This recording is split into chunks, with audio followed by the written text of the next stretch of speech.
Ma mère a annulé mon anniversaire pour emmener sa fille faire du shopping, comme si j'étais invisible. Alors j'ai pris une décision. Et ce qui s'est passé ensuite leur a fait tout regretter. Tous mes 18 ans semblaient n'être qu'une pensée secondaire. Au lieu d'être au centre de ma propre histoire, j'ai été relégué à l'arrière-plan dans une maison où ma sœur Chloé et ma mère avaient tout le contrôle. Ce qui aurait dû être une étape importante s'est transformé en un simple samedi à la maison. Sauf que cette fois, j'étais coincé à garder mon petit frère Paul pendant que tout le monde balayait mes projets d'un revers de la main, comme s'ils n'étaient pas importants. Mon père est décédé il y a 2 ans. Il est mort dans un accident de voiture en rentrant du travail un soir. Avant ça, tout était stable, je suppose. Mes parents n'étaient pas parfaits, mais ils se complétaient. Mon père était le calme, la stabilité. Ma mère, elle était plus impulsive, mais ça fonctionnait. Après la mort de papa, tout a changé. Maman s'est beaucoup reposée sur Chloé, ma sœur cadette, pour le soutien émotionnel. Ou peut-être était-ce l'inverse. Quoi qu'il en soit, Chloé est devenue le centre de l'univers de maman. Et moi, j'étais juste là. Chloé, 15 ans, est le genre de personne qui fait de tout un drame. Elle est bruyante théâtrale et a ce talent pour transformer le moindre souci en catastrophe. Exemple, 3 jours avant mon anniversaire, Chloé a rompu avec son copain Lucas. Ils étaient ensemble depuis 4 mois, et vu la façon dont elle pleurait, on aurait cru qu'elle venait de divorcer. Elle s'est enfermée dans sa chambre, a mis de la musique triste à fond et a refusé de parler à qui que ce soit sauf à maman. Au début, je n'y ai pas trop prêté attention. Les crises de Chloé sont comme du mauvais temps, on apprend à attendre que ça passe. Mais le vendredi soir, tout a basculé. Maman a décidé que Chloé avait besoin de se changer les idées et la meilleure façon de faire apparemment, c'était d'annuler mes projets d'anniversaire et de l'emmener en week-end dans la maison en Provence puis de faire du shopping. Cette maison n'est pas à nous, elle appartient à une amie de maman qui la lui prête quand elle veut. C'est là qu'elles vont quand Chloé a besoin de se ressourcer. Quand maman m'a annoncé la nouvelle, j'étais furieuse. J'avais prévu de sortir avec mes amis et maman devait payer pour ça. Rien de fou, juste un dîner, peut-être un film, puis un petit moment à la maison avec du gâteau. J'attendais ça depuis des semaines, surtout que je n'avais rien fait pour mon anniversaire précédent. Mais non, la rupture de Chloé était apparemment plus importante que mon anniversaire. J'ai essayé de protester, de rappeler à maman que c'était mon anniversaire, de lui demander pourquoi le drame de Chloé devait passer avant le mien. Sa réponse: Chloé traverse une période difficile en ce moment et tu es assez grande pour comprendre. On fêtera ça à mon retour. C'était tout. Pas de négociation, pas de compromis. Pire encore, elle a ajouté qu'il fallait que je reste à la maison pour garder Paul, mon petit frère de 6 ans. J'ai essayé de lui dire que je voulais que mon anniversaire compte au moins une fois, mais maman ne voulait rien entendre. Elle a même menacé de couper mon financement pour la fac si je n'obéissais pas. Alors voilà, j'étais coincé à la maison avec Paul, tandis qu'elles faisaient leurs valises et partaient. J'aime Paul, c'est un enfant adorable, le seul dans cette maison qui ne me traite pas comme si j'étais invisible. Mais il a 6 ans, il a besoin d'attention constante et il déborde d'énergie. On ne peut pas juste demander à quelqu'un de garder un enfant comme lui un week-end, surtout pas le week-end de son anniversaire.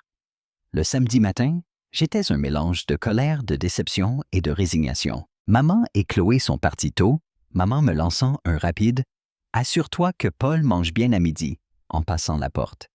Elles ne m'ont même pas souhaité bon anniversaire. Pas une seule fois. Je suis resté sur le pas de la porte, retenant mes larmes, à regarder leur voiture disparaître au bout de la rue. La journée a été un flou de projets annulés et de tentatives pour occuper Paul. Mes amis m'envoyaient des messages pour savoir à quelle heure ils devaient venir, et j'ai dû expliquer maladroitement que la fête était annulée. La plupart ont compris, mais j'ai bien vu que certains étaient déçus. Je ne leur en voulais pas. Ils avaient changé leur plan pour moi, et maintenant je les plantais, parce que ma famille ne pouvait même pas me laisser une journée à moi. Paul, au moins, ne comprenait rien à tout ça. Il était ravi de m'avoir pour lui tout seul, et il a passé la journée à me montrer ses dernières constructions Lego et à m'obliger à jouer à cache-cache. Pour lui, j'ai essayé de faire bonne figure, mais c'était difficile de ne pas ressentir de l'amertume. À chaque fois que mon téléphone vibrait avec un message d'anniversaire, c'était comme un rappel de tout ce que je ratais. Vers midi, j'ai décidé de commander une pizza petite consolation pour moi-même. Je me suis senti pathétique, assise sur le canapé, avec une part de pepperoni, pendant que Paul regardait des dessins animés. Mais au moins, c'était quelque chose. À un moment, Paul m'a tendu une carte d'anniversaire qu'il avait faite avec des crayons. Il y avait un dessin de nous deux main dans la main avec « Joyeux anniversaire » écrit en lettres tremblantes. Cette carte a été le seul rayon de soleil d'une journée par ailleurs morose. Quand Paul est allé se coucher, j'étais complètement épuisé. J'ai essayé de me remonter le moral en regardant un film que je voulais voir, mais ça n'a pas aidé. La maison était trop silencieuse, tout semblait lourd. Je regardais mon téléphone, espérant que maman ou Chloé m'appelle pour me souhaiter un bon anniversaire ou au moins prendre des nouvelles. Mais rien, pas un mot. Cette nuit allongée dans mon lit, je repassais la journée en boucle. Ce n'était pas que l'anniversaire, c'était tout. Des années à être ignoré, à toujours faire des sacrifices, à voir Chloé passer avant moi quoi qu'il arrive. Je me suis rendu compte que j'avais tellement voulu être compréhensive que je les avais laissées me marcher dessus. Et pourquoi elles n'appréciaient même pas? Je ne savais pas encore quelle serait la solution, mais je savais que je ne pouvais plus vivre comme ça. Quelque chose devait changer. Peut-être pas demain, peut-être pas la semaine prochaine, mais un jour. Je méritais mieux que ça. C'était la dernière pensée qui m'a traversé l'esprit avant de m'endormir épuisé et vidé par une journée qui aurait dû être la mienne, mais qui n'a été qu'un rappel de mon insignifiance à leurs yeux. Mon anniversaire a été un désastre, mais le lendemain, il y a eu un rebondissement que je n'avais pas vu venir. J'étais encore sonné par tout ce qui s'était passé, ou plutôt tout ce qui ne s'était pas passé. La maison était silencieuse à part Paul qui jouait dans le salon. J'essayais de m'occuper en rangeant le bazar de la veille quand la sonnette a retenti. Chez nous, la sonnette ne sonne presque jamais, sauf pour une livraison ou un voisin qui veut emprunter quelque chose. Je n'attendais rien de spécial. J'ai ouvert la porte et là, il y avait oncle Philippe, le frère cadet de papa. Je l'ai presque pas reconnu tout de suite, ça faisait des années que je ne l'avais pas vu. Il avait vieilli un peu plus de cheveux gris, une valise dans une main et une boîte de donuts dans l'autre. Je suis resté figé une seconde choqué. Oncle Philippe, ici sans prévenir, c'était nouveau. Joyeux anniversaire en retard, ma grande. Il a dit en me tendant les donuts avec un grand sourire. Je me suis dit que tu aurais besoin de compagnie. Mon amour, je ne savais même pas quoi répondre. On s'est toujours bien entendu, mais il habite loin, et ce n'est pas le genre à débarquer à l'improviste. Il est entré à jeter un coup d'œil comme pour s'assurer que tout allait bien. Avant que je puisse demander pourquoi il était là, Paul a couru vers lui en criant de joie. Oncle Philippe l'a soulevé comme s'il s'était entraîné pour ce moment. Après l'agitation des retrouvailles, j'ai enfin pu lui demander la vraie question. « Qu'est-ce qui t'amène » Il m'a regardé sérieux, compréhensif. « J'ai entendu parler de ton anniversaire. Ça n'avait pas l'air d'être la fête. » Là, j'ai compris tout de suite qui lui avait dit, tante Sophie, la sœur aînée de papa, la seule qui prend encore de nos nouvelles de temps en temps, surtout par texto. Elle m'avait demandé la veille comment se passait mon anniversaire, et je lui avais menti en résumant. Apparemment, elle ne m'a pas cru. Oncle Philippe m'a installé à la cuisine, a ouvert la boîte de donuts et m'a dit de parler. J'ai hésité, je ne savais pas par où commencer. Qu'est-ce que j'étais censé dire? Que maman et Chloé m'avaient laissé tomber le jour de mon anniversaire, que j'avais gardé Paul au lieu de fêter ça, ça me semblait mesquin de me plaindre. Mais il n'a rien lâché. Si tu ne me racontes pas, j'appelle Sophie et tu sais qu'elle dira tout. Alors, j'ai tout déballé. La crise de Chloé pour sa rupture maman, qui a annulé mes plans pour l'emmener en Provence, et moi qui devais garder Paul. J'ai même dit qu'elle n'avait même pas pris la peine de m'appeler ou de me souhaiter bon anniversaire. Il a écouté en silence, hochant la tête de temps en temps, me laissant vider mon sac.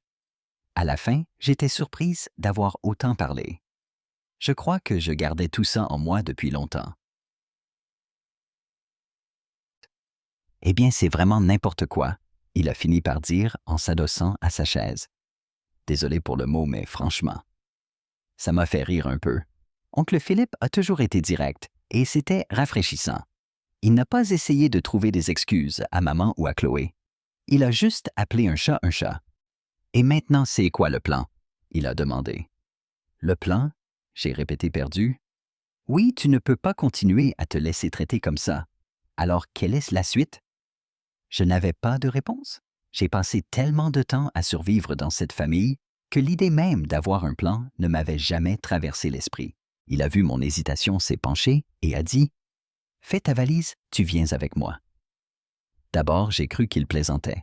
« Quoi, je ne peux pas juste partir. Et Paul? » « On trouvera une solution. » Il a répondu balayant mon inquiétude d'un geste. « Mais tu ne restes pas ici pas après tout ça. » Ça me semblait trop soudain, trop radical. Mais plus j'y pensais, plus ça faisait sens.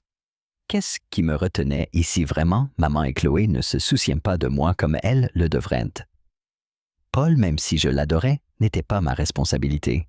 Je méritais de penser à moi pour une fois, et oncle Philippe m'offrait cette chance sur un plateau d'argent. Ce n'était pas une décision facile.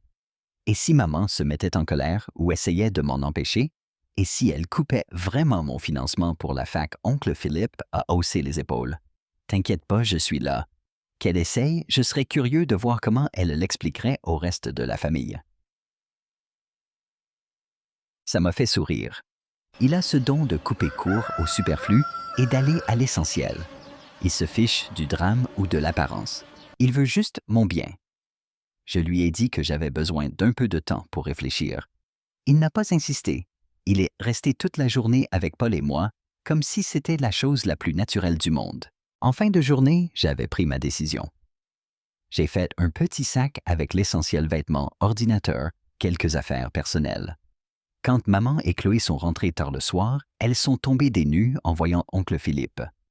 Maman a essayé de faire bonne figure, mais on voyait qu'elle était agacée.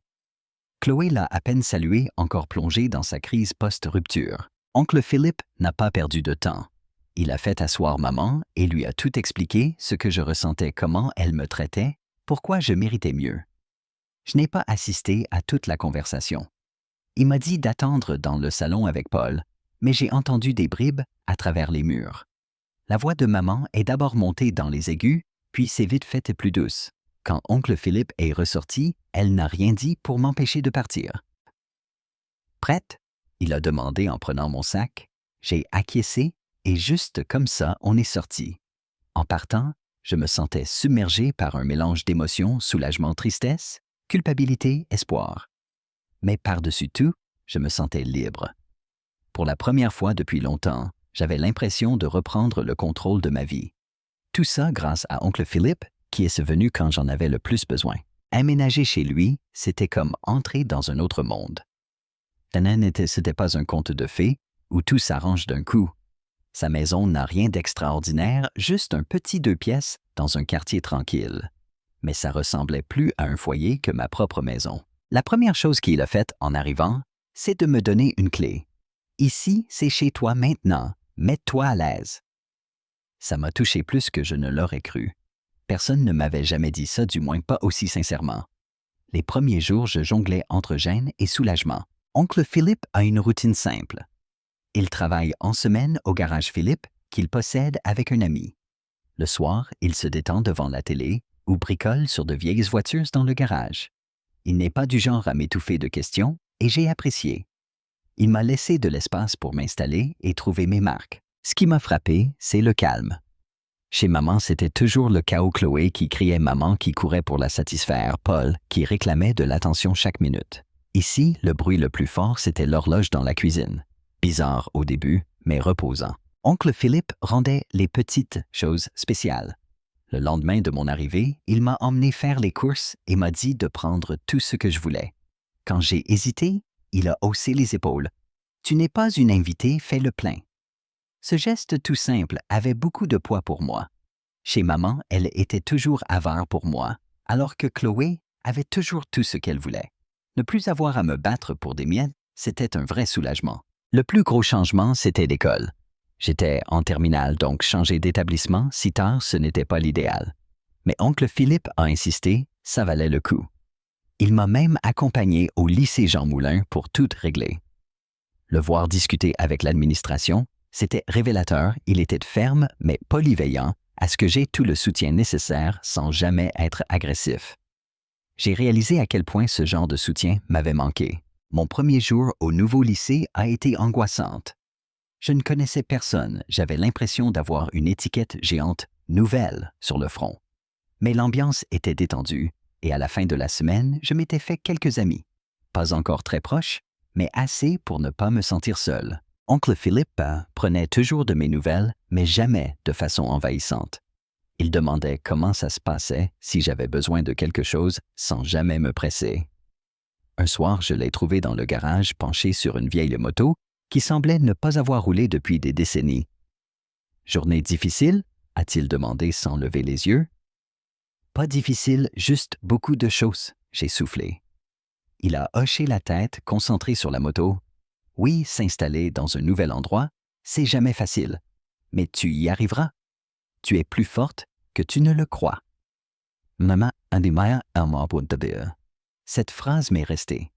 Je ne m'étais jamais vue comme forte, mais l'entendre de sa bouche m'a fait croire que peut-être je pouvais encaisser plus que je ne pensais. Un week-end, il m'a emmené en randonnée près d'un sentier local. Je ne suis pas très nature, mais il a insisté. On a préparé des sandwichs et on est parti tôt. La marche était facile, la vue au sommet incroyable. Je me souviens assise sur un rocher à contempler les arbres et les montagnes et à me dire « Voilà à quoi ressemble la paix ». Sur le chemin du retour, on s'est arrêté au café du marché. La serveuse connaissait tout le monde, la carte n'avait pas changé depuis des années. Oncle Philippe a commandé une énorme pile de crêpes. Quand je lui ai lancé un regard surpris, il m'a répondu « Les crêpes, ce n'est pas que pour le petit déjeuner. » C'était ça avec lui. Il savait rendre tout léger, même quand c'était lourd. Il ne me faisait pas la morale, n'essayait pas de tout réparer. Il me laissait juste être moi-même. Et c'était exactement ce dont j'avais besoin. Au fil des semaines, j'ai recommencé à me sentir moi-même. Je n'étais plus stressé en permanence. Je respirais enfin. J'ai même commencé à avoir de meilleurs résultats à l'école, ce qui m'a surprise et aurait sûrement surpris mes anciens profs aussi. Oncle Philippe l'a remarqué et n'a pas manqué de le souligner. « Tu vois, je t'avais dit que tu étais plus forte que tu ne le pensais. » Il y avait encore des jours difficiles, bien sûr. Paul me manquait parfois terriblement. Parfois, je culpabilisais d'être parti, mais à chaque doute, je me rappelais pourquoi j'étais parti. Je méritais de penser à moi, et je ne pouvais pas le faire dans une maison où je passais toujours après. Un soir, alors qu'on regardait un vieux film d'action à la télé, Oncle Philippe s'est tourné vers moi. « Tu sais, ton père serait fier de toi. » Ça m'a coupé le souffle.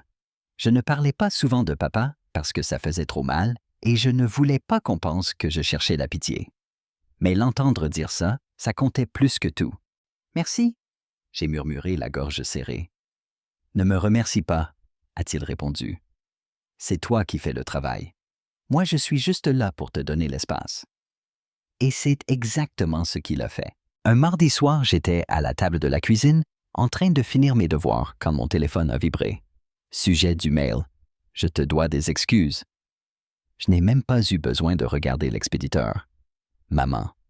J'ai hésité longtemps avant d'ouvrir. Ça faisait des mois que je n'avais plus de nouvelles d'elle ou de Chloé. Honnêtement, je ne m'y attendais pas. Maman n'est pas du genre à admettre ses torts. Je pensais qu'elle m'avait tout simplement laissé partir. Mais voilà un mail. Des excuses, du moins, je l'espérais. Quand j'ai enfin ouvert, c'était long, presque un roman. D'abord, elle a reconnu avoir été injuste, a admis que mon départ l'avait obligée à réfléchir à son comportement.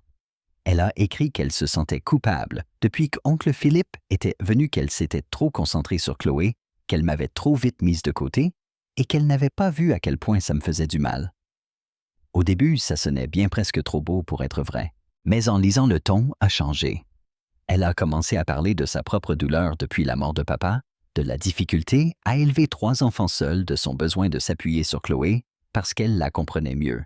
Ça sonnait comme des justifications, même si ce n'était peut-être pas son intention. Puis elle a lâché la vraie bombe. « Il y a quelque chose que je ne t'ai jamais dit, mais tu mérites de le savoir maintenant. Quand j'étais enceinte de toi, ton père a eu une liaison. J'ai dû relire 3 fois. Mon père, mon roc, mon héros, avait trompé maman alors qu'elle était enceinte de moi. J'ai eu l'impression que le sol se dérobait sous mes pieds. Elle a expliqué qu'elle avait fini par pardonner à papa, mais qu'elle n'avait jamais vraiment lâché la colère, et que sans s'en rendre compte, elle avait reporté cette colère sur moi. Elle disait ne pas s'en être rendu compte au début, mais que chaque fois qu'elle me voyait, ça lui rappelait cette période, la trahison, les disputes, l'humiliation. Elle a reconnu que ce n'était pas juste, que ce n'était pas ma faute. Elle disait se détester de m'avoir traité différemment, mais qu'une fois qu'elle avait réalisé les dégâts, elle ne savait plus comment réparer. Le mail se terminait sur une demande de seconde chance. Elle voulait reconstruire notre relation. Elle ne voulait pas me perdre. Je ne savais pas quoi ressentir. Bien sûr, j'étais en colère, mais il y avait aussi un étrange soulagement. Des années à chercher pourquoi elle me traitait ainsi, pourquoi j'étais toujours en second plan. Maintenant, j'avais une réponse. Ce n'est pas que ça rendait tout acceptable, mais au moins, ça faisait sens. J'ai relu le mail plusieurs fois. Une part de moi voulait répondre tout de suite, lui dire à quel point elle m'avait blessé. Mais une autre part ne voulait pas lui donner la satisfaction d'une réponse. Après tout ce que j'avais traversé, méritait-elle vraiment une seconde chance? Ou voulait-elle juste soulager sa propre culpabilité? J'ai fini par appeler oncle Philippe. Je ne lui avais pas encore parlé du mail, mais je savais qu'il aurait un bon conseil. Quand je lui ai tout expliqué, il est resté silencieux un moment avant de dire « Écoute, c'est à toi de voir si tu veux rouvrir cette porte. Mais souviens-toi des excuses néfastes pas ce qui s'est passé. Prends ton temps, c'est normal. » Ça m'a marqué. Je n'étais pas obligé de me presser. Je pouvais digérer ça à mon rythme, sans me sentir obligé de lui pardonner, juste parce qu'elle s'excusait. Alors c'est ce que j'ai fait. J'ai pris mon temps. Au final, j'ai décidé de ne pas répondre. Pas encore. Je n'étais pas prête à pardonner, ni à ouvrir une conversation que je ne pouvais pas gérer. J'avais besoin de temps pour moi pour réfléchir à ce que je voulais pour moi-même et pour notre relation à venir. Oncle Philippe a soutenu ma décision. Il m'a rappelé que c'était normal de mettre ma propre guérison en priorité, même si ça voulait dire garder mes distances. C'est elle qui a fait ses choix, il a dit. Maintenant, elle doit vivre avec. Tu ne lui dois rien. C'était exactement ce que j'avais besoin d'entendre. Pendant si longtemps, j'ai cru que c'était à moi d'être la plus mature de maintenir la paix. Mais non. Maman avait fait ses choix à moi de faire les miens. Les mois qui ont suivi, j'ai commencé à retrouver la paix. Je travaillais mieux à l'école. Je me faisais de nouveaux amis. Je reprenais même des anciens passe-temps comme la peinture. Pour la première fois depuis longtemps, je vivais pour moi au lieu d'être ce qu'on attendait de moi. Quant à maman, je n'ai plus eu de nouvelles après ce mail. Je ne sais pas si elle a abandonné ou si elle attendait que je fasse le premier pas. Mais d'une certaine façon, ce silence m'a rassuré. Si elle avait vraiment voulu réparer, elle aurait fait plus d'efforts. Je crois que son mail a été un tournant pour elle comme pour moi. Ça m'a obligé à affronter plein de choses que j'avais évitées. Ça n'a pas tout réparé, mais ça m'a permis de commencer à lâcher un peu de colère. Est-ce que je lui pardonne? Pas encore, peut-être jamais. Mais au moins, je connais enfin la vérité. Pour l'instant, ça me suffit. La vie avec oncle Philippe était devenue ma nouvelle normalité. Pour la première fois depuis longtemps, tout semblait stable. Être près de lui m'aidait à garder les pieds sur terre. On avait une compréhension tacite. Ça fonctionnait tout simplement. C'est pour ça que le jour où tout a changé, j'ai eu l'impression de recevoir un coup de poing en plein cœur. Je n'étais pas prête. C'était un vendredi, les cours avaient fini plus tôt. Je m'étais arrêté à la pâtisserie de la place sur le chemin du retour. Oncle Philippe adorait les cookies aux pépites de chocolat et j'avais envie d'en prendre pour notre soirée film du vendredi. C'était un petit geste, mais ça me faisait plaisir de faire quelque chose pour lui qui faisait toujours tant pour moi. En rentrant, la maison était calme. J'ai pensé qu'il était encore au garage, à finir tard comme souvent. Je lui ai envoyé un texto vite fait. J'ai pris des cookies pour ce soir, ne travaille pas trop.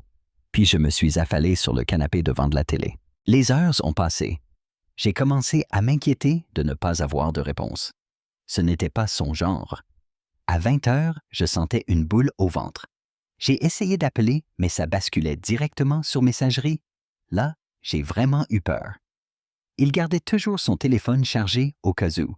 Je me suis dit qu'il était sûrement coincé au travail ou qu'un client était passé tard. Mais l'angoisse ne me lâchait pas. À 21h30, la sonnette a retenti.